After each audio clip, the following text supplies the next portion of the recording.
So, welcome to this podcast, and I'm delighted to be with Laurence Rees, who is a former head of BBC TV history programmes and the author of 9 books focusing on the Nazis and the Second World War. Many of them, including The Nazis, A Warning from History, were also a documentary TV series which Laurence wrote and produced.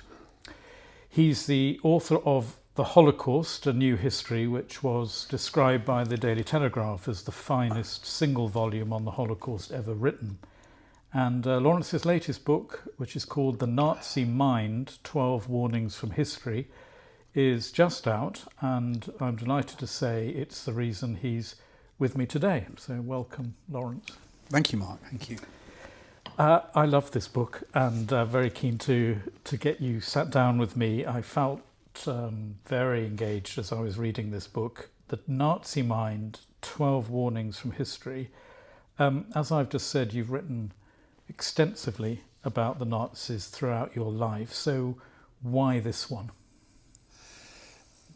Really, it's the culmination of what I've been trying to do for more than 35 years, which is I came to this subject not as an academic. I always wanted to make history documentaries.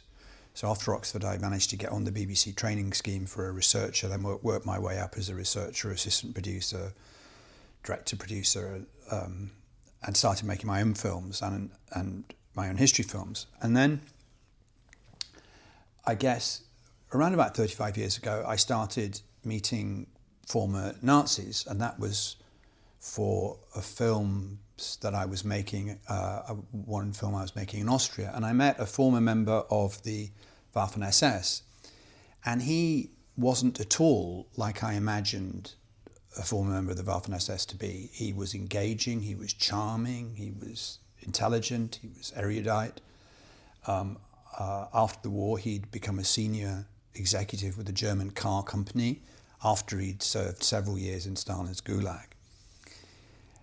And he seemed a completely, rather impressive individual until you started talking about the war and the Nazis. And then it was like he was living in an alternate reality where the Nazis had been a wonderful thing, that it had been a golden era.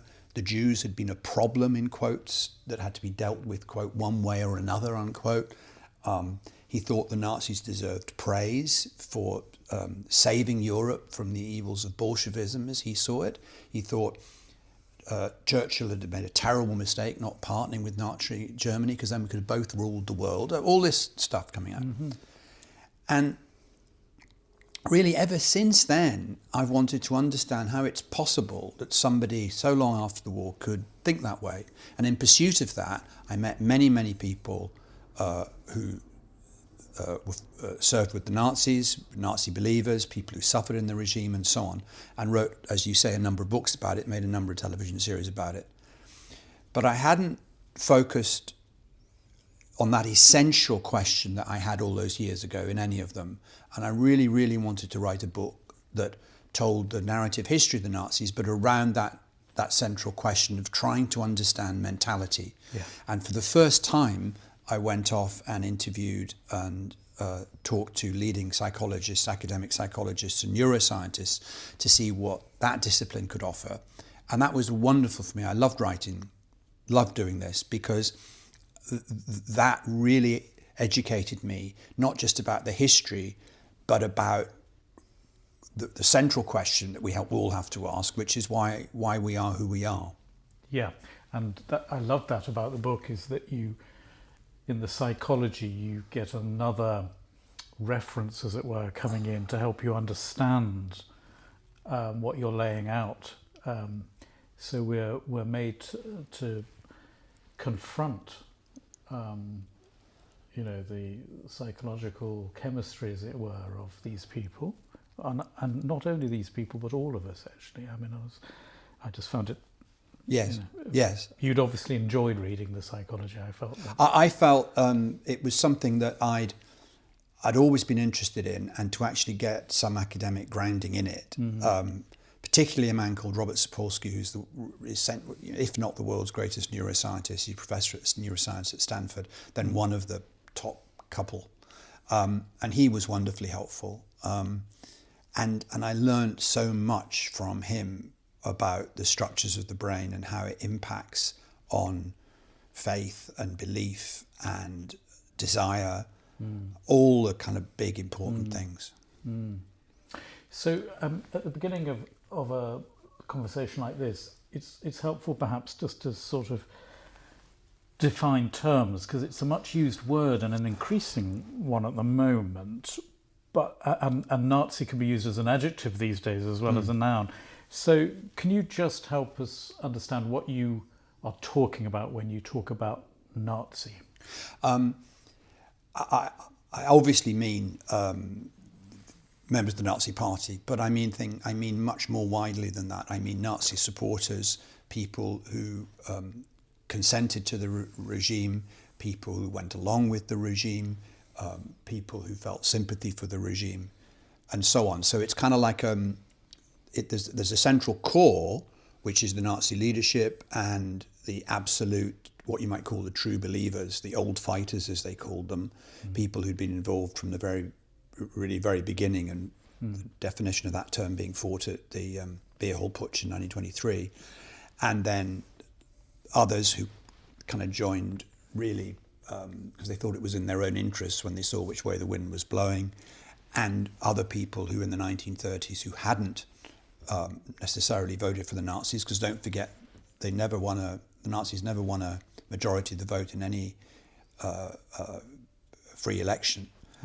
But it's pretty clear that by the mid to late 30s, the majority of Germans did support them. I think most academics would accept that.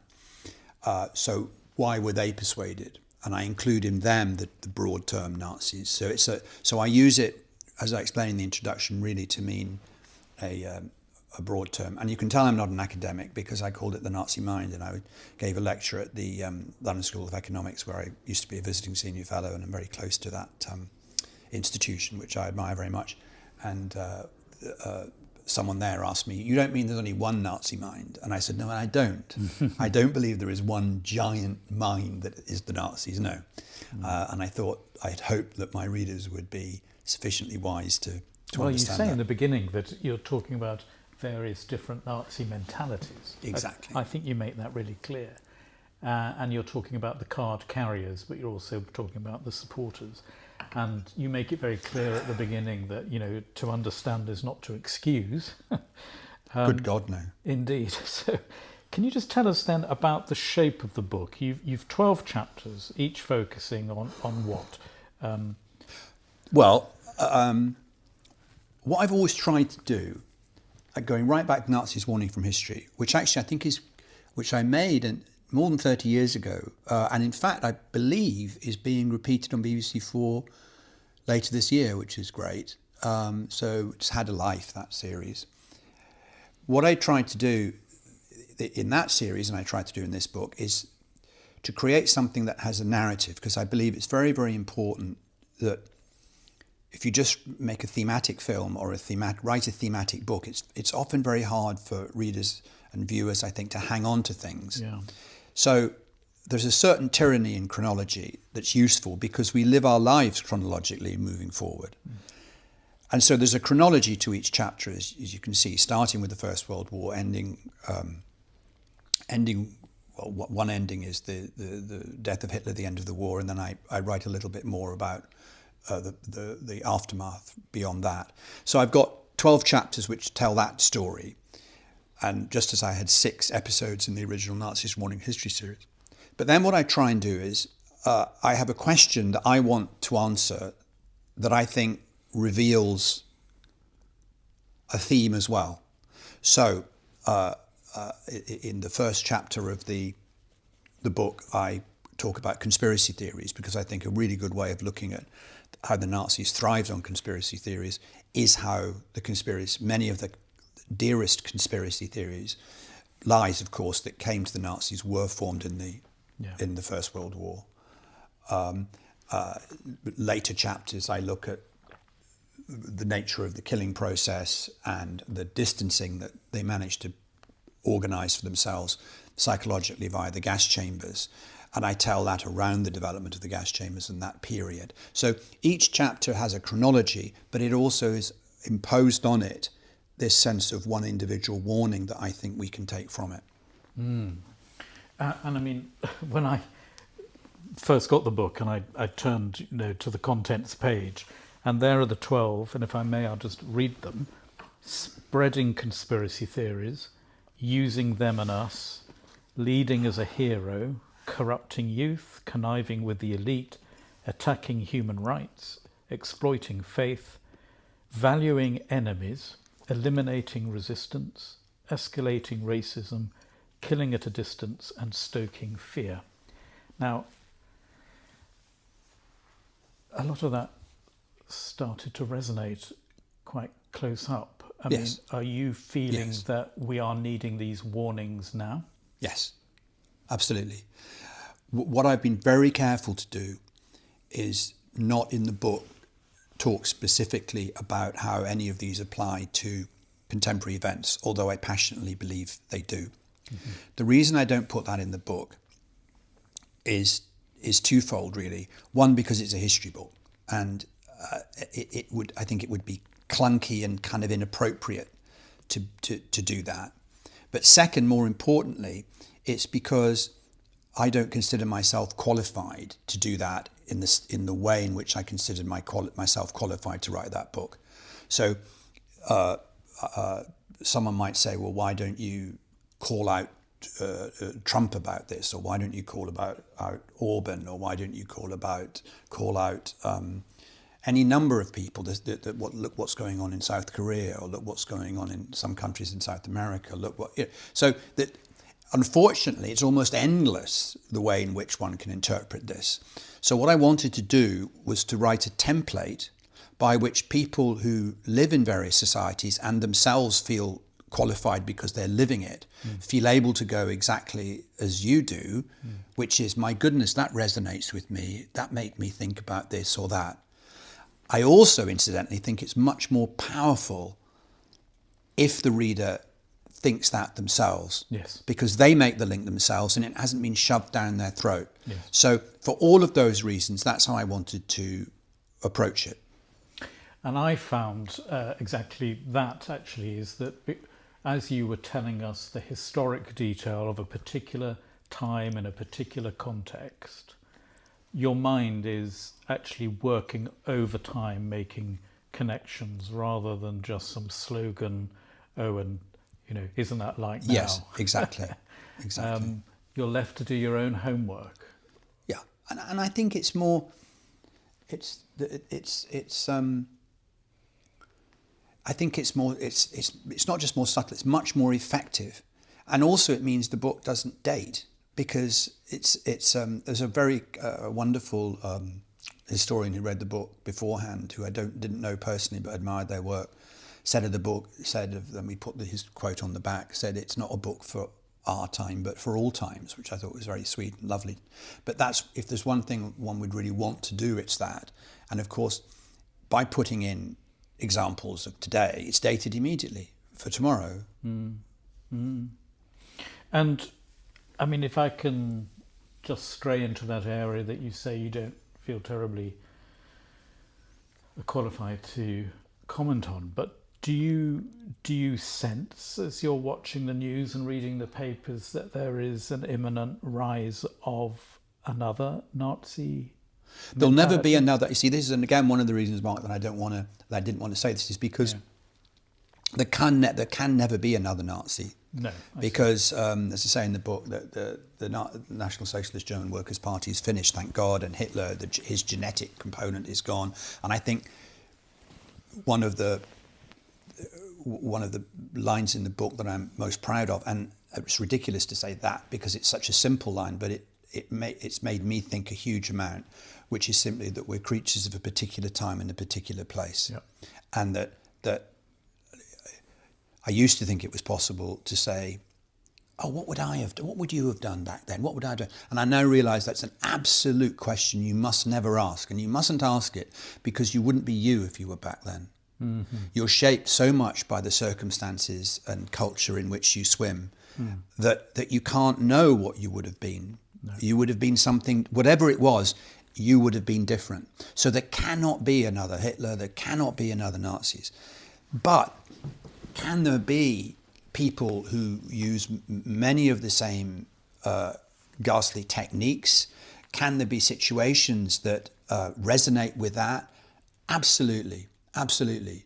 And just to give two immediate ones, that one is in 1928, as you know if you read the book, the Nazis got 2.6% of the vote. They'd been around for a long time, got 2.6% of the vote. Many people thought they were a total joke, they were going nowhere. 5 years later, Hitler's Chancellor of Germany at the head of the biggest party. So turn on the news and you see someone at a sort of screaming hate-filled rhetoric, but their party's only getting a tiny percentage. Don't make the same mistake of thinking that inevitably means they're not going anywhere, because circumstances can change and make it happen.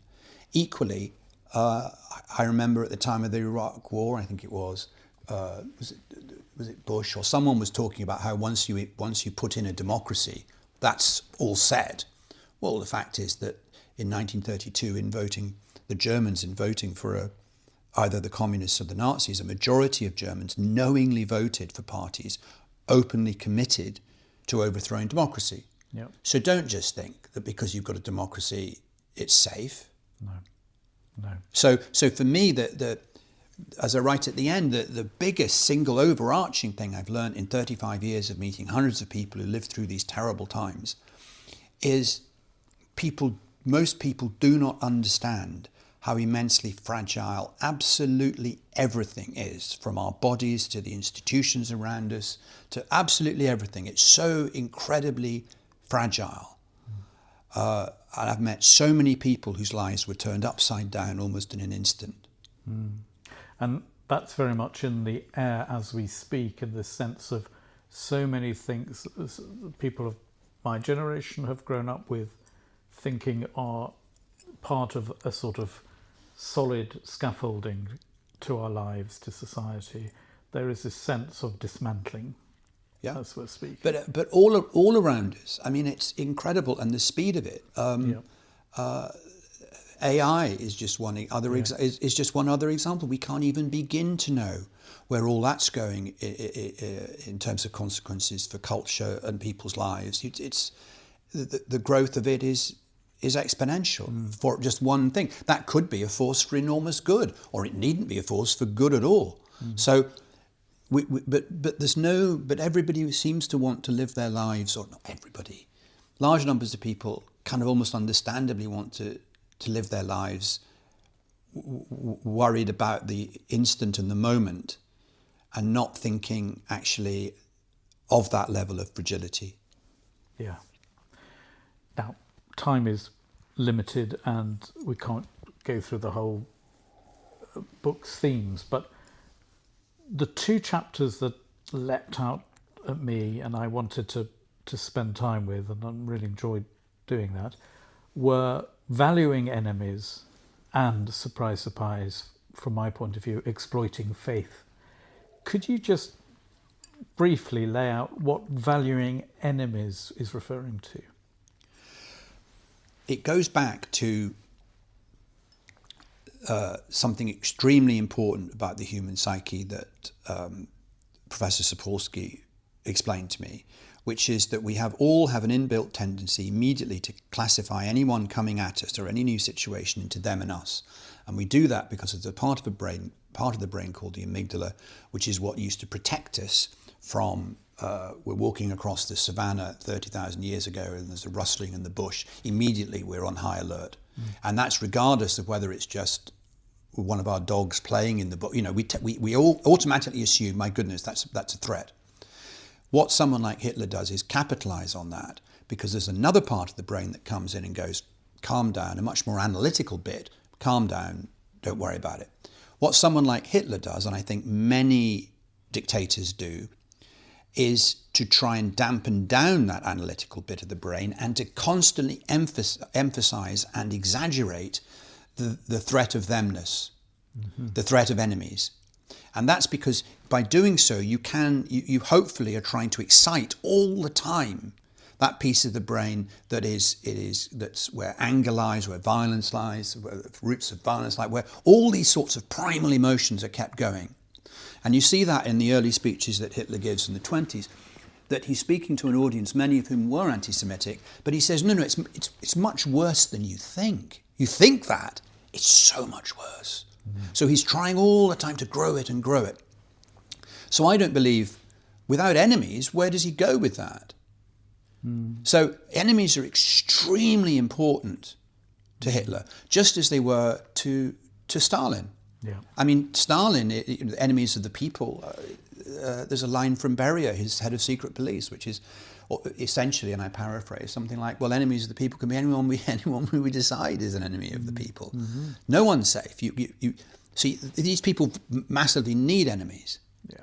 And as for faith, you see that this is, from your day job, I mean, it's an interesting discussion to have. You see, they very, very much had this, it's interesting about their relationship with Jehovah's Witnesses, because they put Jehovah's Witnesses in concentration camps, and they were treated, many of them treated absolutely terribly.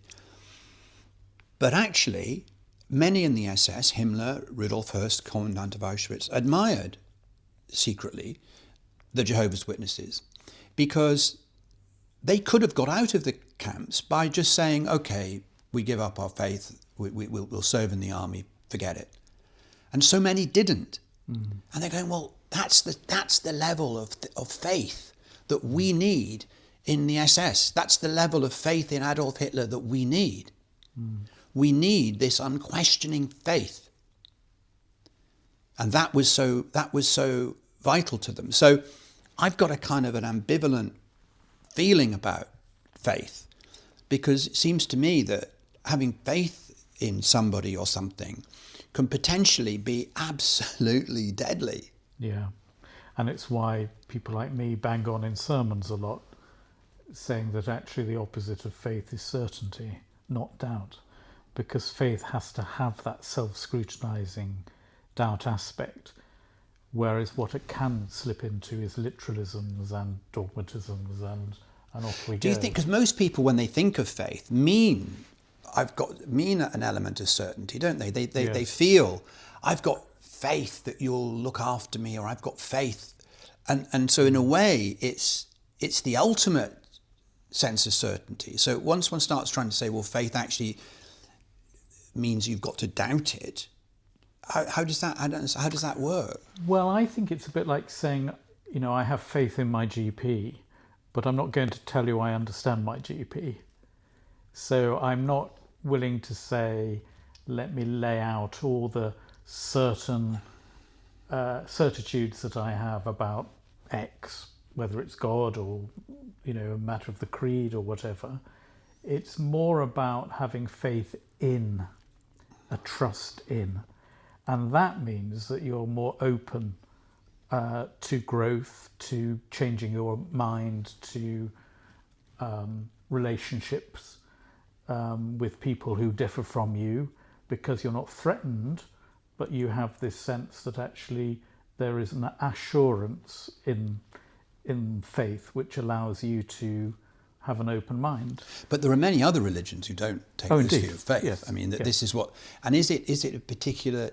Because I married the daughter of the then master of Emmanuel College in Cambridge, mm-hmm. and the dean of Emmanuel College, Cambridge in those days, Don Cupid. Don Cupid, yeah. And trying to work out yes. whether Don Cupid yes. was a Christian yes. in any appreciable... Or a theist. sense. Yes. And there was a wonderful moment where I met this other academic at Emmanuel, and I said, I'm trying to work out what Don Cupid, because I read The Sea of Faith that he wrote, and it's like, can I just pin down, I mean, do you actually believe in the resurrection, or in any form of afterlife, or in any of the basic kind of things that, and it was like trying very hard to see it all. And so I said to this guy, do you think Don Cupid is actually why he seems to me more of like a Buddhist philosopher rather than I said, why is he why does he say he's a Christian? And he said, and this man uncharitably said, I'll tell you why he says he's a Christian. He says he's a Christian because that way he gets the best rooms in college. But it's a joke. I'm sure that's a joke. I'm sure that wasn't the reason he was going around saying Christian. But it always struck me that particularly the Church of England, you wonder whether you're a stronger religion in the sense of you know where you are, you're in or out. And interesting with religion is most religions are fundamentally them and us. They're profoundly them and us-ness. Whether you're stronger as a religion, if you do believe in profound themness and you say faith isn't the faith that you talk about, but the faith is a faith of certainty. Oh, I've no doubt that, people are hungry for certainty and will be drawn to religious systems that are offering that. I just think that religion works best when it's questioning your answers, not trying to answer your questions. And therefore it is about a humbling, a vacating of illusions, of self-scrutiny and all those processes, which is why I think Jesus spoke in parables and not in easy dogmatic statements, please sign on the dotted line. He told stories which are much more beguiling. So, there was the church of Hitler's time, which, in large part signed up. Yeah, very much so. Very much so. Well, a lot of them did. Again, you see, you can't generalise because there were absolutely. There was a confessing church, who absolutely did, and then on the other hand, there were many people famously forced against it. My particular beef with the whole thing, with Pope Pius XII, is, if you study what happened in Slovakia with regard to their unspeakable treatment of the Slovakian Jews, and Slovakian Jews were among the first foreign Jews to be murdered in Auschwitz, and they were absolutely voluntarily handed over by the Slovakians. And the head of state of Slovakia was a Catholic priest, Joseph Tiso, and who proudly went around with his dog collar and everything. And after the war, he was executed for his war crimes, but even after the war, he still wasn't excommunicated from the Catholic Church. Even after the war, there's been lots written about this, but I can't go beyond that. I can't go beyond that in terms of thinking that was a terrible thing that happened. And then, counter to that, there are figures like Bonhoeffer. Yes, very much so. Who lost his own life because of his opposition to the Nazi regime. Yes. And members of the so-called confessing church who... Yeah, it absolutely varied, and there were Catholic priests who did hide Jew. There were notable examples of protest, and we have to be clear that Hitler was not a Christian. Hitler, he was totally cynical and pragmatic as he saw it in talking about in the principles of Nazism, saying that he believed in a positive Christianity, which he never defined. Some others defined it for him as believing that Jesus wasn't a Jew, he was an Aryan, and a whole series of other kind of nonsensical things. But he himself was very clear that he saw Christianity as a weak religion. He saw it as something that he wanted to deal with after the war, had the war gone the way he wanted. But on the other hand, so many Nazis were Christians that he understood that he had a problem. He had a problem managing the fact that he had people like Himmler and Bormann on one side who were absolutely opposed to the church, and he had others like the Gauleiter of East Prussia, who was very deeply brutal, cruel, horrible man, but he was an absolute practicing Christian. So he was managing that situation. He was probably only interested, was he, in a Christianity that propped up nationalism? Yeah, but he wasn't even that he was. He talked a lot about providence. So, and he did that as a kind of a. You see, I think if you look back into history, I'd love to write about this. Is that the relationship between religion and power is incredibly close in our country, going right the way back, obviously to Henry VIII. This caesura in our country that it's clearly that religion and power in most countries are absolutely interlinked. They rely on each other. And yet what you find is people like the Buddha or Jesus actually came along opposed to the established religion at the time, and they were deeply spiritual people, and then an institution is built around them, which is kind of ironic if they came back and saw it. So he's having to, any statesman has to deal with the institutionality of religion and the normality, which is the close relationship of religion to power. And when Hitler's talking about providence, I think what he's talking about is he can't just say that his power comes from the people, because if the people ever turn against you, or that's saying your power comes from elections or something. And he doesn't believe that. He doesn't believe that his power is he believes his power is coming from something called a vague concept called providence, which others can interpret as a god, even a Christian god. Yeah. He doesn't. It's just this vague thing. He said, I walk with the certainty of the sleepwalker, to my providence.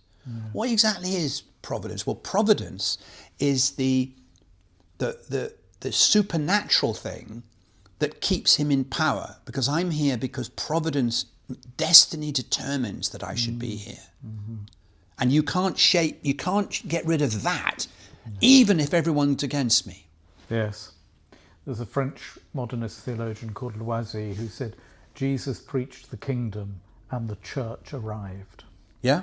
Which shows you that. Yes. That but you see that whenever you go, another project I was really thinking, we did a lot when because as head of history, we were looking also at, obviously I executive produced other films, and it was so interesting seeing how in ancient Egypt, the necessity of the pharaoh to be linked in absolutely inextricably with faith and with religion, and the secrecy of the bits of the Temple of Karnak that only he could go to, the symbolism of it.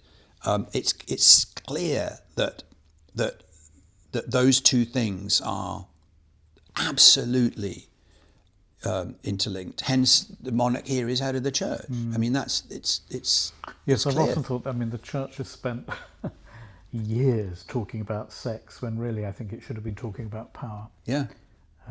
Because I think that is such a key issue. And you've just said you hope to write about it. So who knows? My life's too short. I'm encouraging you to get on with that book. My life's too short. But looking at you see it once you think the two things are interlinked. You see it everywhere, and it's no accident that Jesus is in Jerusalem, and it's no accident that Jesus overturns is furious at what's going on in the temple, and he's furious because of what he sees as I understand it, what he sees as the corruption of religion. And it's no accident that Buddha gives his first ever sermon at a place called Sarnath, just outside the holy city of Varanasi on the Ganges. And I think he's doing it because he's making a statement about how he's unhappy with how the established religion is going in Varanasi. So they come, and this difference between spirituality and then, as you say, the religion that is put on it is fascinating. Anyway, it's nothing to do with the book, so we shouldn't be talking about that. No, let's draw it to a close because it's been absolutely fascinating. But if you just had one warning to give us at the moment from your research, what do you think the loudest is at the moment? What's the greatest? Oh, there's no question in my mind. It would just be what I previously mentioned, which is fragility, which is that I think that we're living in particularly difficult times, and people people essentially need to wake up. And they need to wake up to the fact that those things which they take for granted are all extremely fragile and could break. You know, the thing about fragility, I think, is you can have a beautiful glass vase that sits on the mantelpiece for years. It doesn't mean it's not fragile. No. It doesn't mean that just one little knock and it goes, and then you can't get it back together again. And I think that there is so many things happening, and the speed of change is so enormous now, that we need to watch out, and we need to be aware. And I go back to Karl Jasper's, the German philosopher's, words about the Holocaust, when he said, he didn't just say that which is it's a warning, it can happen again at any minute, but he also said only in knowledge can it be prevented. And I think I'm not sure only in knowledge can it be prevented. I think a necessary precondition of being aware of all these things is to educate yourself about the dangers which we can see from the past. Yeah. Well, The Nazi Mind, 12 Warnings from History, a great and important book. And that other wonderful historian of the period, Ian Kershaw, saying this disturbing book is timely, relevant and important, and I think he's spot on with that. So, Laurence, thank you so much for joining me. I've enjoyed it very much, Mark. Thank you. And I hope that many people will go out now and read this book. And thank you again for joining me. Terrific, thanks.